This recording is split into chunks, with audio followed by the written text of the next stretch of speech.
नमस्कार दोस्तों, एक बार फिर आप सभी का स्वागत करते हैं AP education centre YouTube channel पर। दोस्तों, आज मैं आपके लिए स्टैटिक जीके के वेरी इंपॉर्टेंट क्वेश्चन लेके आया हूं।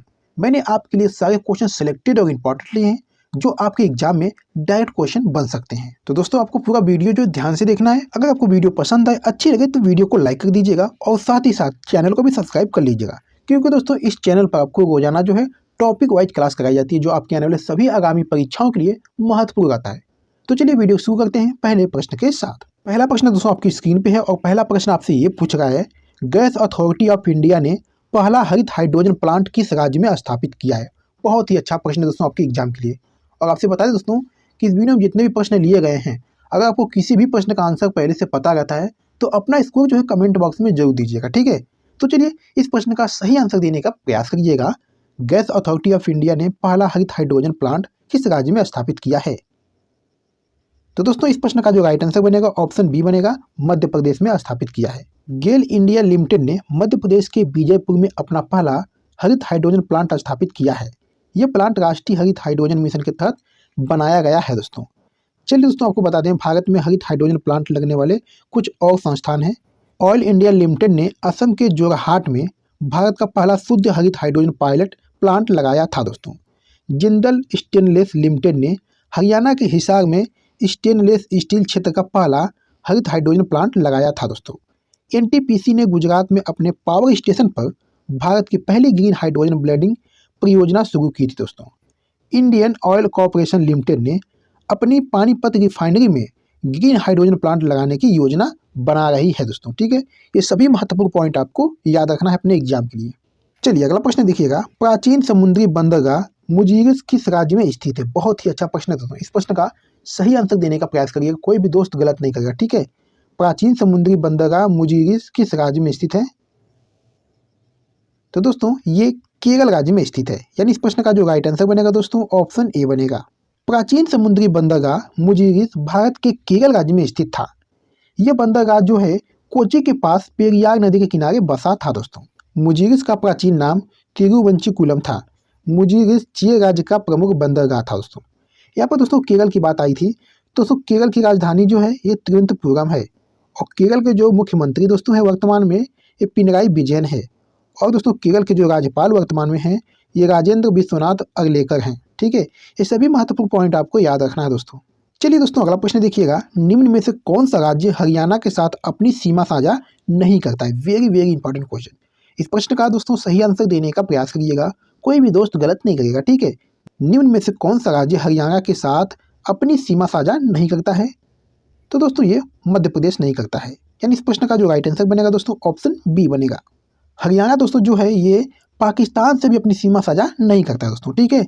हरियाणा की सीमा दोस्तों है पंजाब, हिमाचल प्रदेश, उत्तराखंड, उत्तर प्रदेश और राजस्थान से लगती है। दिल्ली का केंद्र शासित प्रदेश भी दोस्तों हरियाणा की सीमा को छूता है दोस्तों, ठीक है। हरियाणा दोस्तों जो है ये भारत के उत्तरी क्षेत्र का राज्य है दोस्तों। हरियाणा में 22 जिले हैं। हरियाणा की सीमा दोस्तों उत्तर में पंजाब और हिमाचल प्रदेश से लगती है। हरियाणा की सीमा दोस्तों पश्चिम और दक्षिण में राजस्थान से लगती है दोस्तों। यमुना नदी दोस्तों हरियाणा की पूर्वी सीमा को उत्तराखंड और उत्तर प्रदेश से जोड़ती है, ठीक है। ये सभी महत्वपूर्ण पॉइंट दोस्तों आपको क्या करना है, याद करना है, ठीक है। चलिए अगला प्रश्न देखिएगा, विश्व में सबसे बड़ा नदी द्वीप माजुली जो है ये किस राज्य में स्थित है। Very very important question. इस प्रश्न का सही आंसर देने का प्रयास करिएगा मेरे प्यारे साथियों, गलत मत करिएगा, ठीक है। विश्व में सबसे बड़ा नदी द्वीप जो है माजुली किस राज्य में स्थित है। इस प्रश्न का दोस्तों राइट आंसर ऑप्शन बी हो जाएगा, असम राज्य में स्थित है। माजुली का भौगोलिक क्षेत्र दोस्तों भारत के उत्तर पूर्व में है, जिसमें 7 राज्य हैं, अरुणाचल प्रदेश, असम, मिजोरम, मणिपुर, त्रिपुरा, मेघालय। ये द्वीप असम राज्य में महानदी ब्रह्मपुत्र नदी के मध्य धारा में स्थित है, जो दुनिया की सबसे बड़ी नदियों में से एक है। चलिए मेरे प्यारे साथियों अगला प्रश्न देखिएगा, किस क्षेत्र को दुनिया की छत के रूप में जाना जाता है। बहुत ही अच्छा प्रश्न है दोस्तों। इस प्रश्न का सही आंसर दीजिएगा, किस क्षेत्र को दुनिया की छत के रूप में जाना जाता है। दोस्तों ऑप्शन आपके सामने दोस्तों दिया है, इस प्रश्न का सही आंसर देने का प्रयास करिएगा। किस क्षेत्र को दुनिया की छत के रूप में जाना जाता है। तो दोस्तों ये पामीर का पठार, यानी इस प्रश्न का दोस्तों राइट आंसर ऑप्शन डी हो जाएगा। ये आपको याद रखना है। पामीर के पठार को दोस्तों दुनिया की छत के रूप में जाना जाता है। मध्य एशिया की तिब्बती पठार और पामीर पर्वतों को दुनिया की छत कहा जाता है। समुद्र तल से इनकी ऊंचाई ज़्यादा होने की वजह से इन्हें यह नाम दिया गया है दोस्तों। चलिए दोस्तों पहले हम लोग देख लेते हैं तिब्बती पठार। तिब्बती पठार की औसतन ऊंचाई समुद्र तल से 4500 मीटर यानी 14764 फुट से ज़्यादा है दोस्तों। यह कई ग्लेशियरों और नदियों का उद्गम स्थल है दोस्तों। ठीक है, चलिए दोस्तों हम लोग अब देखते हैं पामीर पर्वत। पामीर पर्वत दुनिया के सबसे ऊंचे पहाड़ों में से एक है दोस्तों। इन पर्वतों को चीनी में कोंगलिंग कहा जाता है। तजाकिस्तान में स्थित इस्माइल सामानी पर्वत जो है पामीर पर्वतों का सबसे ऊंचा पहाड़ है दोस्तों। पामीर पर्वतों में आक्सस नदी का उद्गम होता है। ये सभी महत्वपूर्ण पॉइंट आपको याद रखना है दोस्तों। चलिए मेरे प्यारे साथियों अगला प्रश्न देखिएगा, राजा सांसी अंतर्राष्ट्रीय हवाई अड्डा कहाँ स्थित है? Very very important question. इस प्रश्न का दोस्तों सही आंसर देने का प्रयास करिएगा, कोई भी दोस्त गलत नहीं करेगा। ठीक है, राजा सांसी अंतर्राष्ट्रीय हवाई अड्डा कहाँ स्थित है? तो मैं कहूँगा दोस्तों ये अमृतसर में स्थित है। यानी इस प्रश्न का दोस्तों राइट आंसर ऑप्शन बी बनेगा। श्री गुरु रामदास जी अंतर्राष्ट्रीय विमान क्षेत्र, जिसे राजा सांसी अंतर्राष्ट्रीय विमान क्षेत्र भी कहा जाता है दोस्तों, अमृतसर में स्थित विमान क्षेत्र है दोस्तों। ये आपको याद रखना है दोस्तों। चलिए मेरे प्यारे साथियों अगला प्रश्न देखिएगा, मसाई लोग जो है किस महाद्वीप के मूल निवासी हैं? बहुत ही अच्छा प्रश्न है दोस्तों। इस प्रश्न का दोस्तों सही आंसर दीजिएगा, मसाई लोग किस महाद्वीप के मूल निवासी हैं? तो मैं कहूँगा दोस्तों ये अफ्रीका महाद्वीप के हैं। यानी इस प्रश्न का दोस्तों राइट आंसर ऑप्शन बी बनेगा। ये आपको याद रखना है, जो मसाई लोग हैं दोस्तों ये अफ्रीका महाद्वीप के मूल निवासी हैं। मसाई लोग अफ्रीका महाद्वीप के मूल निवासी हैं। वे पूर्वी अफ्रीका के केन्या और उत्तरी तंजानिया में रहते हैं दोस्तों। मसाई लोग एक नीलोटिक जाति समूह है दोस्तों। ठीक है, ये आपको याद रखना है। चलिए मेरे प्यारे साथियों अगला प्रश्न देखिएगा, राजस्थान परमाणु विद्युत केंद्र का निर्माण किसकी सहायता से किया गया था? Very very important question. इस प्रश्न का दोस्तों सही आंसर देने का प्रयास करिएगा, कोई भी दोस्त गलत नहीं करेगा। ठीक है, बहुत ही इंपॉर्टेंट क्वेश्चन है।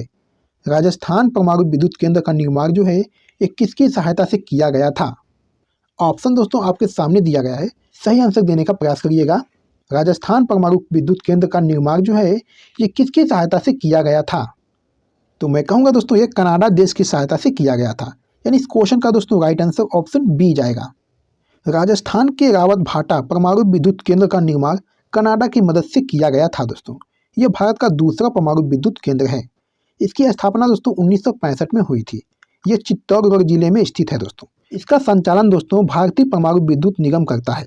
इस केंद्र में 6 दाबित भारी जल रिएक्टर इकाइयां हैं। इस केंद्र में 2 नए रिएक्टरों का निर्माण किया जा रहा है। इन नए रिएक्टरों की क्षमता दोस्तों 700 मेगावाट होगी। इन दोनों रिएक्टरों का निर्माण के बाद दोस्तों इस केंद्र की क्षमता दोस्तों 1400 मेगावाट हो जाएगी। ये सभी महत्वपूर्ण पॉइंट आपको याद रखना है दोस्तों। मेरे प्यारे साथियों अगला प्रश्न देखिएगा, भारत में पहला मल्टी मॉडल लॉजिस्टिक्स पार्क कहाँ स्थापित किया गया है? Very very important question.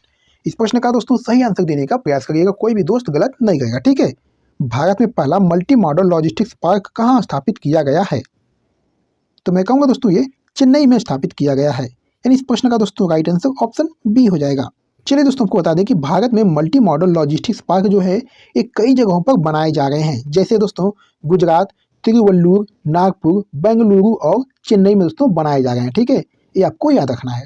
चलिए मेरे प्यारे साथियों इस वीडियो का लास्ट क्वेश्चन है, सांची के स्तूप को किस वर्ष विश्व धरोहर स्थल घोषित किया गया था? Very very important question.